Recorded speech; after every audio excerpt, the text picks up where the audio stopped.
regarding the RF amplifier design. So basically, when we want to design amplifier, we want to find out the gain of the amplifier. So maybe it is possible to have high gain, which is possible to integrate with other RF components. So here we will learn about the basic of amplifier design. Before we go any further, okay, let's us know about the types of power gain. There are three types of power gain in terms of S parameter, which are related to the reflection coefficient of gamma S and gamma L of the source and the load. So first we will look on the power gain. So power gain is defined on G is equivalent to PL over P in, which is the ratio of power dissipated in the load ZL to the power delivered to the input of the two-port network. The gain is independent of ZS, although some active circuits strongly depends on the ZS. Next, we have the available gain, which is equivalent to GA. GA is equivalent to PAVN divided by PAVS. Is the ratio of power available from the two-port network to the power available from the source. So this assumes conjugate matching of both the source and the load and depends on the ZS and ZL. And finally, the most useful one, which is known as the transducer power gain, which is representing by GT equivalent to PL over PAVS. Is the ratio of the power delivered to the load to the power available from the source. So this time depends on the both ZS and ZL.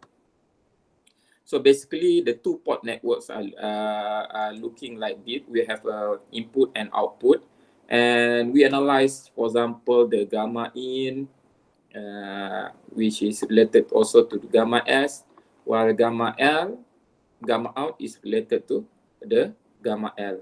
Where, for example, gamma in is looking to the network, while gamma S looking to the source, and also the gamma out also looking to the network, and gamma L is looking to the load.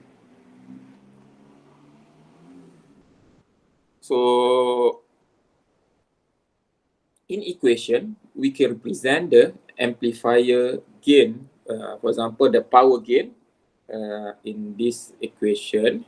G is equivalent to PL over P in. Available power gain is GA equivalent to PAVN divided by PAVS, while the most important one is GT, the transducer gain, PL divided by PAVS. Okay, so basically we need to know all the S parameter, the S11, S12, S21, and S22. We need to know the gamma S and gamma L in order to calculate the different gain. Example here. Example number 1. A silicon bipolar junction BJT has the following scattering parameters. So S parameters are given at 1 GHz with 50 ohm reference impedance. Here the ZS and ZL also are given. Compute the power gain, the available power gain, and the transducer power gain. So it's a direct question. So basically, ZS and ZL are given. So we need to calculate the gamma S and gamma L first. Okay. So gamma S equivalent to ZS minus Z0 divided by ZS plus Z0. So these are very known equation. You should memorize that. And also gamma L. And from that, we need to calculate the gamma in. Okay, gamma in is equivalent also S11 plus S12, S21, gamma L divided by 1 minus S22 multiplied by gamma L. So we obtain all the required values. So as parameters are given, so we can calculate all the power gain, the transducer gain, and the available gain. Okay, so this just a direct question in order to calculate all the different terms of gain.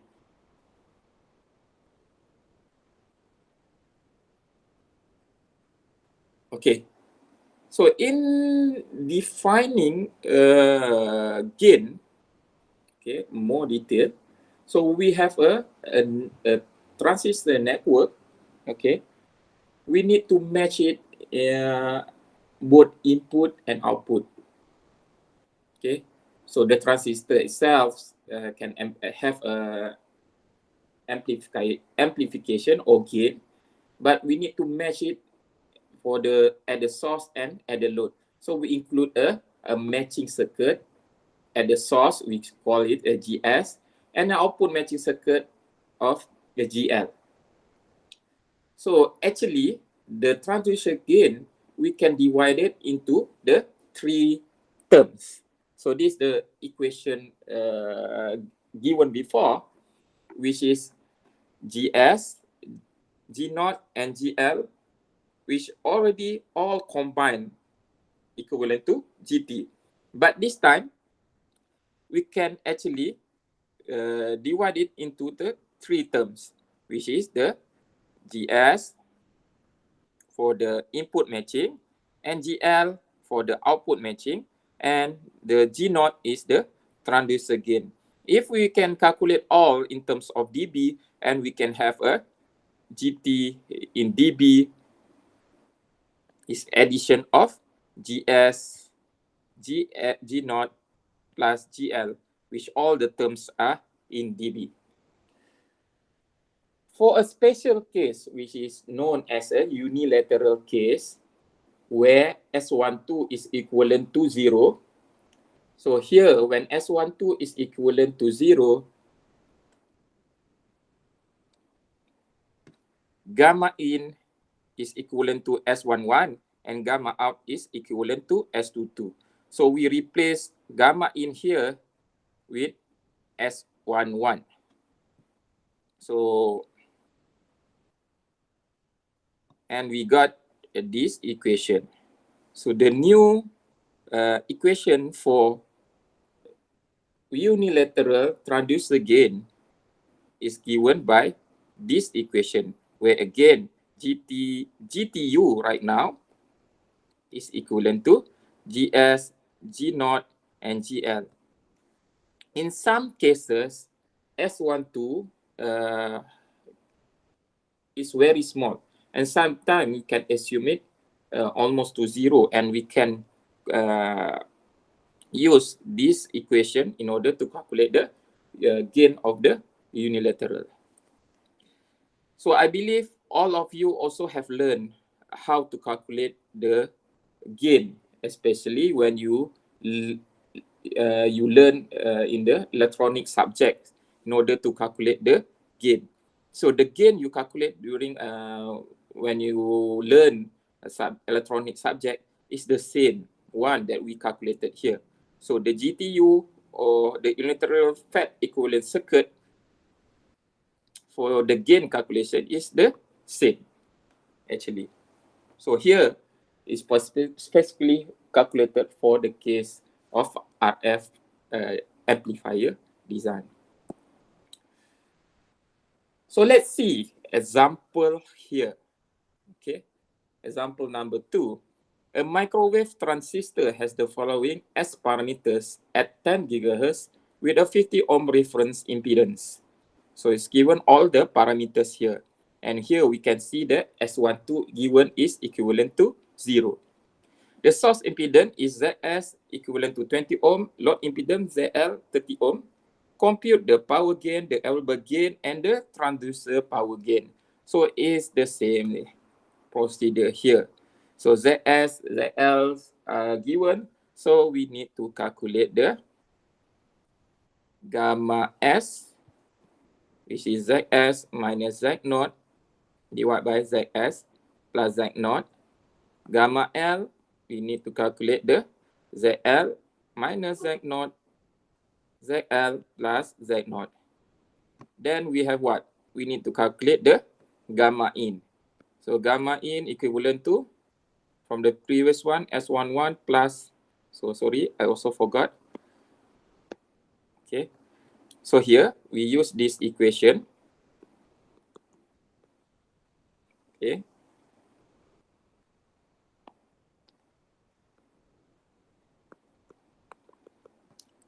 Gamma in is equivalent to S11, S12, S21,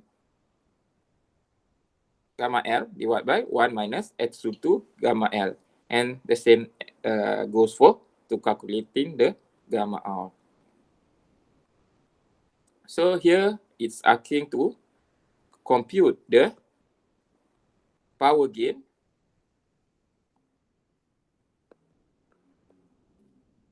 Okay, power gain, available gain, and the transducer power gain. Okay, the same. So G, GA, and GT. And this time, your transducer power gain is the case when S12 equivalent to 0. So it is case for unilateral transducer power gain. So I'm not showing here the equation, the full calculation. You can try this equation. So that's all for this short video, and we continue in the next section for the stability circle.